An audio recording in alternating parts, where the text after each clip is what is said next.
But did you realize you are the common denominator in your family relationships, in your friendship relationships, in your walk with God? And that could either be a put up or a put down.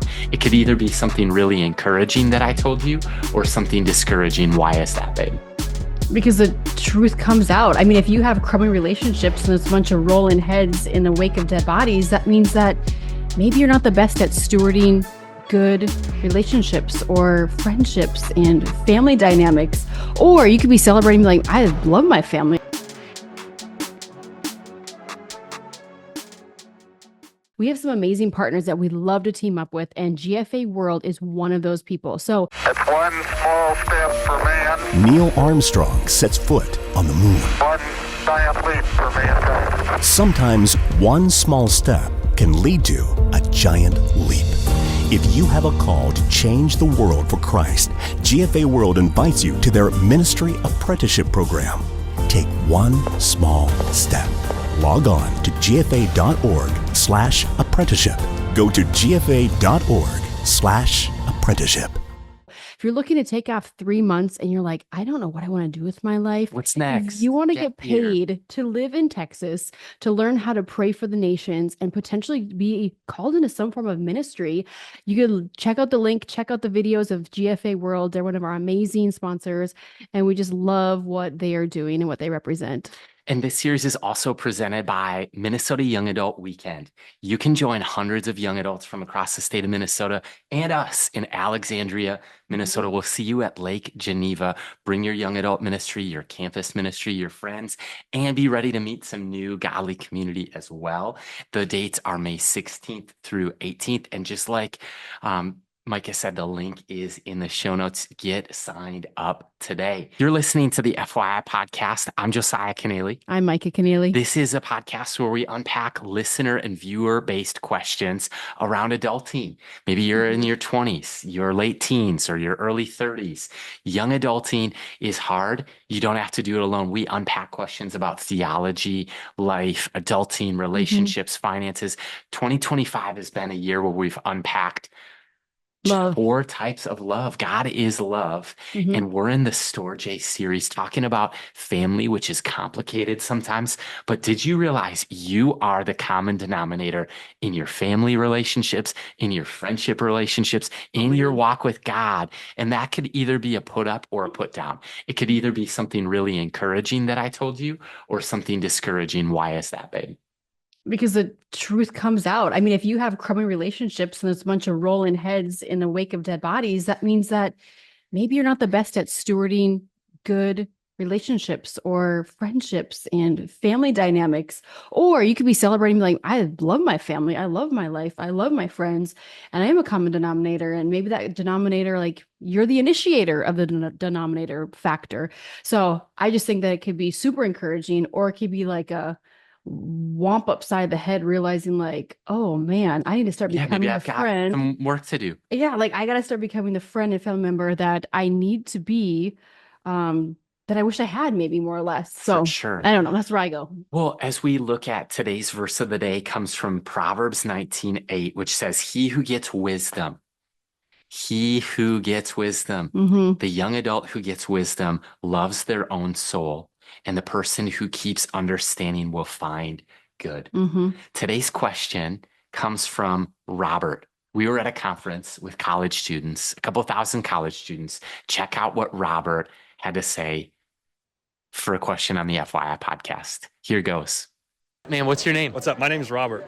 Robert, good to meet you. Hey, what do you think the hardest part of adulting is? Yeah, I would say it's taking care of yourself. I think taking care of yourself, feeding yourself, making sure everything with your house is in order by yourself. For me, that's been the hardest thing to do as an adult. So like finances, not hard, but like cooking, clean, like living on your own, that part of adulting. Yeah, 100%. I think finances was pretty easy for me to learn just doing YouTube research, but I think like learning how to cook for myself, learning how to meal prep, learning how to do all these things, it's been so hard for me to learn. So yeah, there's like a self-care and then like daily disciplines side of taking care of yourself. Yeah. Bro, so good. Thanks for sharing. For sure. Thank you. We're back. Yes. And I think Robert brought up a couple of amazing points. I think a lot of our audience might be asking the same thing. How do I take care of myself? Here's my struggles right now. Nobody ever taught me how to do this. And a lot of that can be foreshadowed more or less by our upbringing or parents who did nothing for us or they Mhm. did everything for us. Or maybe you're more independent versus dependent. So I think just really asking yourself, wow, like what part of my life is hard for me to manage? Because a lot of it has to come down to what we've been exposed to and what we've been responsible for in our upbringing or in our settings as roommates or suite mates or whatever that looks like. So I think that's a great question. Josiah, do you think for you that there's the hardest part of adulting that maybe you experience between 20 and 30 that maybe you want to share with the audience today as we unpack this topic? Yeah, I think my answer might be a little bit different than Robert's, which is okay. We're kind of basing the episode answering his question, Oh, totally. how Totally. how to have a healthy relationship with yourself is what we're about to dive into. But to answer what you just asked, for me, it comes down to time management. Hmm. I love to feel productive. I love to create things that matter. I love to impact people's lives. Hmm. I value relationships quite a bit, a great deal. Hmm. And so for me, a lot of adulting, and maybe I'm extreme adulting now, like I'm not a young adult anymore. But for me, I think the balance of it, the time management of it, looking back at when I was 22, I was working a full-time job as a pastor. I was working a part-time job at a local small business, and then I was actually in grad school. Yeah. We started dating a few years into that. And so there's a lot of compartments to life. And I think the beautiful thing about being single, when I was single, is that you're responsible for your calendar. So I developed the habit of I'll just sleep it off. I'll just sleep in tomorrow. I might be exhausted. I might have stayed up too late, but I'm just gonna sleep in tomorrow. That's part of self-care right there that Robert was even talking about. Yes. Yeah. But the discipline that I never learned Hmm. in that season was the discipline of going to bed early. The productive, accomplished, celebrated side of me was like, I'm gonna stay up until everything's done. Yeah. But that isn't always sustainable with young kids being married in this season now at 33. It's different than it was at 23, if that makes any sense. Well, I think there's a difference even feeling productive and being productive. That's a word. And I think what you're kind of alluding to, I think of just like, well, there's a private side and a public side. The public side of you is celebrated. Oh, you're taking care of your body. You look so fit. Oh, this is for like even Robert's question. I was like, oh, finances, like you can help me out. But the private side, he's saying like, man, I gotta buy groceries and I gotta cook these and I gotta meal prep and I gotta learn how to take care of myself and take care of my house or my home or my dorm or whatever that is. But how do we truly take care of ourselves and steward our time, our body, our calendar when it comes to the biblical teachings? Like, how do we actually do that and do it well? Because I heard this about balance. I was like, just balance your life, figure it out, get your calendar out, balance it. But in the realm of which I'm trying to understand balance versus maintaining, I think balance, it's like, okay, if I'm balancing 5 plates, one of them stops spinning so I can focus on another. So something in my life stops. Maybe it's the gym. Maybe it's the food prep and I start eating out. Maybe it's, you don't clean your house. You have somebody else clean it for you or you live like a slob. Like there's all these different things, but how do we manage and maintain and steward what God has given us when it comes to overall health, if you will? We're going to come back to that. I want to put a pin in that and we're going to unpack that. I think we'll really unpack that next. All right. But before I just want to give you an opportunity to answer and chime in. What was the hardest part of young adulting for you? Oh my gosh, there's probably so many things. I think for me, it was personally not finding a good, godly, solid Christian community until I was 25. 18 to 25 is I a mean, long like, time. I That's mean, 7 years. That's like over half of a young adulting. well, and that's what I'm saying. Like for 18 to 25, I dated somebody that was not living for the Lord. Right. I was not living for the Lord. Right. And even though I felt that tension of world and kingdom grasping and pulling at me, I feel like I was straddling that. And to really come into grips of like, I need to take responsibility for me, Mhm. Micah, because someday we'll have to stand before the Lord and be judged for all the things I did not do, should have done, or whatever that list looks like. And so for me, it's not that I regret it because I can't go back and change it, but I want to encourage people. Like if you're listening today and you're like, wow, my family's a mess. My family love that we talked about last week is a mess. And maybe the common denominator thing is ringing true to you. You're like, dang, I got a lot of stuff I got to sift through. Start praying that God would bring you the desires of your heart. And he will do that in due time, but sometimes it's the condition of the heart we need to work on first. And our not even a character of Christ in us. We need Christ to work in and through us. So I think that was something I really wish I would have learned 7 years sooner. Wow. Because I don't know what my life would, how different my life would be, or how my spiritual walk would be so much more advanced than where it is, just because, I don't know, stupid decisions I was personally making. Right. And I think what you're getting at is the hardest person to lead is yourself. The hardest relationship to Yeah. maintain and manage and take ground in is the relationship with yourself. And that's what Totally. Robert is also just shining a light on with his question, Yeah. and also answering the question, what his hardest part of adulting, and talking about that relationship with yourself of how to lead yourself is massive. Hmm. It is massive because Yeah.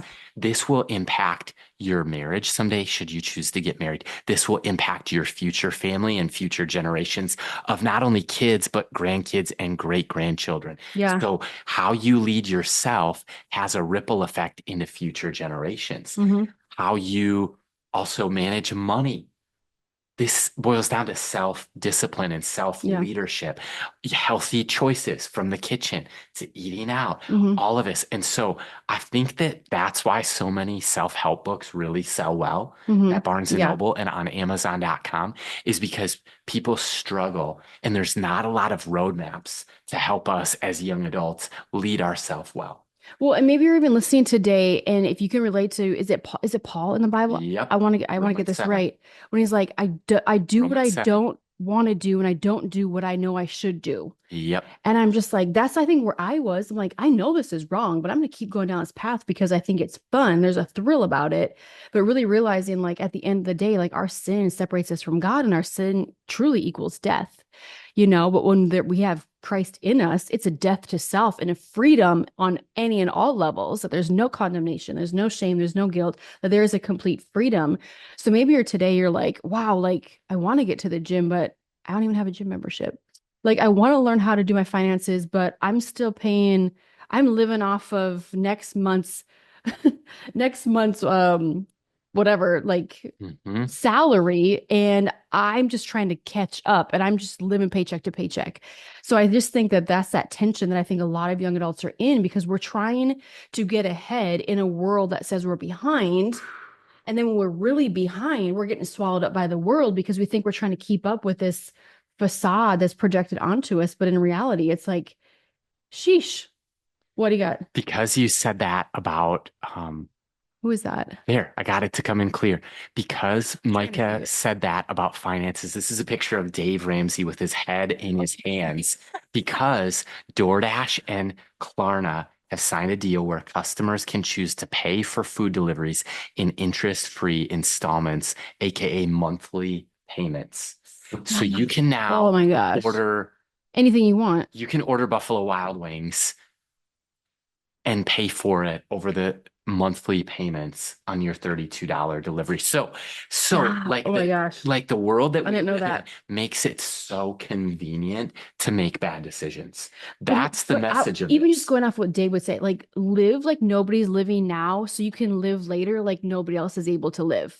Right? This Isn't it is the something along those whole lines? wide is the path and narrow is the gate. Yeah. And so some of the things that we talk about on this podcast are tough topics. Yeah. They're controversial. We're willing to go there because Hmm. it's those things, like Micah said, as a personal trainer when she was a fitness instructor, hate me now, love me later. Hmm. And discipline is one of those things. But do you realize, as the viewer on YouTube or listener, I held up a picture and it was Dave Ramsey's Instagram post reacting with his face in his hands because You can now make monthly payments on your DoorDash delivery. That the world makes it so easy to make terrible decisions that It's don't pay you convenient. dividends Yeah. later, that you pay extra plus interest later. Those wings just quadrupled in. Yikes. And so we're going to unpack this next segment of like how to lead yourself well. 1 Corinthians Yeah. 6:19 and 20 says, or do you not know that your body is a temple of the Holy Spirit within you, whom you have from God? You are not your own. You were bought with a price. So glorify God in your body. And Micah, I love that you went there because there's good and there's evil. There's angels and there's demons. There's spiritual warfare. And this is what Paul's writing in 1 Corinthians 6, but he's also writing it in Romans 7, which you quoted, which is there's good, there's evil, there's a war for your soul. So it goes back to our verse of the day of finding wisdom. Yeah. And wisdom is the ways of God, the will of God, the word of God. And I want to talk about daily decisions because Jordan Peterson said that you essentially become your habits. 100%. Why do you agree with that? You said 100%. You said it quick. Why do you agree that Jordan Peterson says you become your habits? Well, I just think even like your habits of thinking, your habits of food, your habits of daily routine, your habits of education. I mean, like in spiritual growth, your habits of every decision that you make, I think that's the trajectory that your life goes. And it's like, it takes 21 days to make a habit. What do you do for 21 days in order for it to get so ingrained in your head that if you wake up in the morning, you feel like you're going to die when you don't have those 2 cups of coffee because for the last 15 years, that's what you've done. You know what I mean? Or you've exercised or you've looked at your finances and become so obsessed with your books that you're like, oh my gosh, like my numbers. So I think we do become a sum of our decisions and they do become a part of our daily rituals and routines that we might not even be aware of. Correct. Like I shower every day. Do I value hygiene? Yeah. You must Well, and this is kind of like stop and think what you're thinking about because Craig Rochelle says your life moves in the direction of your strongest thoughts. So your thoughts become your behaviors and your behaviors become your habits. And this is really important stuff to It's a domino effect. It is a domino effect. And so to Robert's point of like cooking is a hard habit to learn. But he's doing it by the sounds of it. It sounds like he's doing it. Amazing. Rattle the pots and pans, bro. Yeah. So good. And I think that really, I want to share this. What Jordan Peterson was getting at is he had said in this video I was watching that let's say you have the habit of walking 10 minutes a day. You spend 70 minutes a week walking, which is like almost a work week of your year. Wow. Yeah, I read almost 40 hours a year that you, and so he was saying it's easier to go from 10 minutes a day to 12 minutes a day than 0 to 10. From Baby not steps. walking to, yes. And this is the power of incremental change and then keeping your gains. Holding your gains and not losing ground, but gaining ground in your life, in your leadership, in your self-leadership. And so I have at least 12 daily disciplines that for me to feel good about myself, days on with work, days off with work, family day, whatever. There's about 12 habits that I need in order to just like, you know, when you like wake up and you haven't showered and it's a sweatpants day and it's 3 o'clock and you feel like you smell and you didn't brush your teeth yet because you have coffee breath. Like that was me today. That's not the best version of me. Agree? I would agree. Yeah. And it's so like a greasy cheeseburger. Right, to feel fully alive, to quote Susie Larson, or to feel like the best version of me, I'll just read them. I wrote them down. Have 12. I might have more, but for me, I've been thinking about this. And so I have you were prepping a little bit different way than I was. 12. These are my non-negotiable daily habits. Number 1, 2 cups of coffee per day. That is also my caffeine limit. So I try not to do less or more, but my hydration sequence is 2 cups of coffee. Cutoff would be absolutely noon. Second one, run at least a mile. Yep. And that's sometimes the first thing to go if I oversleep or if the to-do list feels overwhelming. But then Yeah. I don't have that edge. So number 2 is run at least a mile. Number 3 is Bible reading. Mm-hmm. I read through the Bible in a year. And so those chapters a day and then praying and journaling with it. Number 4, learn something from a podcast, a book, or from a friend. I am a lifelong learner. Mm-hmm. Mikey, you know this, and I have to learn something every day. Number 5, intimacy with my wife. And that's not just a sex thing, but we need to connect. Mm-hmm. We're married. We need to Communication, talking, yeah. communicate. We need to talk. We need to like, how about a Decompress. hug? You know, have I said I love you? Those types of things. Number 6, presence in the lives of my children. Mm-hmm. Being present, phone away. Yep. I think that there's a lot of research about 20 minutes a day of uninterrupted play where you're not instructing your kids, but boom. Number 7 is to create something. For me, Mm-hmm. we're creating a podcast right now. It could be Mm-hmm. a social media post. I am creative. I'm Mm-hmm. an innovator. I'm a collaborator. I need to create something. Number 8, I need to connect with a friend. It Mm-hmm. could be a call, a text, a video, a lunch, Something. a walk. Take at least one picture or photo. Is number 9. And number 10, eat dinner as a family. And our weekly rhythm rule or limit is we want at least 4 nights at home for family dinner per week. Yep. So that way we're winning the week. 4 versus 3. So if there's 7 days in a week, we want 4 at home eating dinner. No less than half. Yep. No, yep, exactly. And then number 11, intermittent fast until at least noon and break that fast with a smoothie. I've been doing that almost every day for coming up on 8 years, Mm-hmm. 7 years at the moment. And then the 12th one is hot tub to relax. That's become a way of life for me. Mm-hmm. And there's days where I miss some of these but they're, the spiritual are going to be the most important. The physical, I need to prioritize those more, if I'm being honest. Mm-hmm. And then, the family ones. And then to me, that's all outside of work, though. That's to be the best version of me. What would you say either your daily non-negotiables are? Did I say non-negotiables? Non-negotiables. Yeah. Yeah. And then, or like, how do you lead yourself well? Oh man, I think I'm in a very unique season of being pregnant and having 2 Correct. littles that I am pulled at moms are pulled at in different ways than dads. I'll just say that. They just are, especially with 2 Something true. girls, maybe. I don't know if that's our family or every Truth. family. Yeah, it's so true. But it's just like, I'm like, you have a fully functioning dad. He's right here. But I want mom. So I feel like a lot of me is being put to the wayside. Like, what would I love to do? What I love, a perfect day. I'll tell you what a perfect day would be for me. Perfect day for me would be, I would love to get up, spend 1 to 2 hours with the Lord through worship, devotion, writing, creating, going to the gym and working out, unplugging from everything else, more or less nature if I can over the gym. Mm-hmm. And then having some type of healthy, fun breakfast, coming back, getting ready, showered up, babies, you can't sit in the hot tub. So hot tub's not a season for me right now. But I mean, that's just the start of my day. And usually when I was single, I did all of that before 8 a.m. Right. So, I mean, I was up at 5 a.m., the crack of dawn, but then doing something for work, helping others reach their goals, helping others create like the best version of themselves, because I am a creator. I like to put concrete things, steps to their dreams. Mhm. So I think helping people or mentoring is definitely one of those things.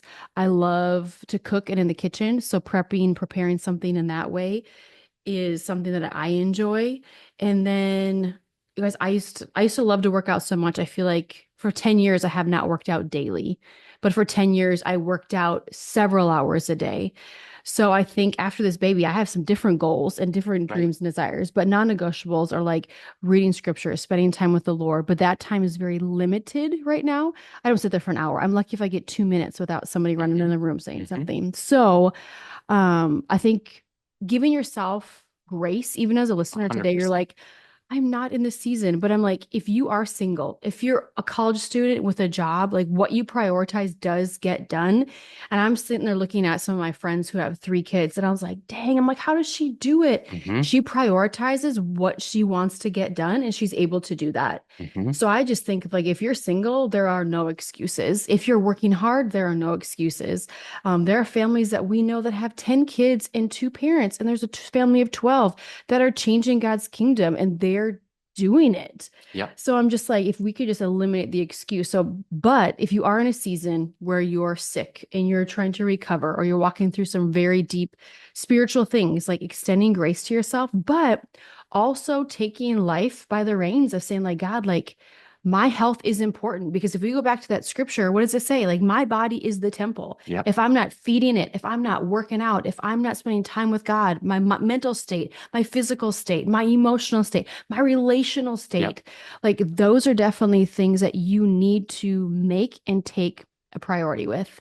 That's so good. And notice this, Micah said there's grace, of course. Like mine, even as a dad, that even though the girls go to Micah more than me, my 12 non-negotiables, those are still like tailored to the season that I'm in, that they need to look and they need to fit. But my challenge to you today as the listener, and it doesn't need to be 12, it could be 7, it could be 2, it could be 5. But what are your daily non-negotiables to lead yourself well? Yeah. Because if I haven't run that day, we all feel it. and there's a different level of stress. There's a different level, and then there's a different level of thinking and sharpness and clarity of speech and mind that comes from. So I think that when you find those non-negotiables, and then you're going to miss some days. Yeah. Life is lifing. Yeah. And, but I would really love to hear in the comments, send us good. a DM, just like you send in questions. Let us know, what are your non-negotiables? And you might have follow-up questions, but leading yourself well, it'll impact your workplace. Yep. It'll impact your walk with God. It'll impact your family and every relationship. Yeah. Be encouraged. God is love.